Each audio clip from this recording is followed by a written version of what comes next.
In this video, I'm going to give you a few tips on how to make a PowerPoint presentation. First, to add a slide, select the Insert tab, select New Slide, and select the format of the slide you want to choose. If you are copying and pasting a graph from Excel into PowerPoint, I suggest choosing a blank slide. To copy and paste from Excel, left-click on the graph, right-click, should look like this. Select Copy, go back to PowerPoint,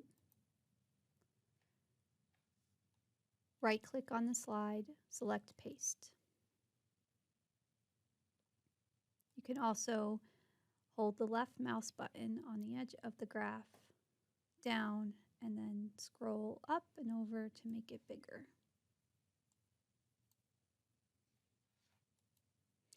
Next, you can add a design to your slides. To do so, select Design on the tab up top and select the design that you like.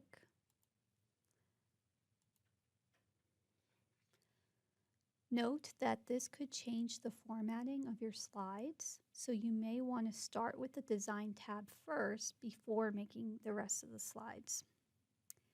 Next, to add notes to the slide, select the View tab, left-click on Normal, and a Notes section will pop up underneath the slides.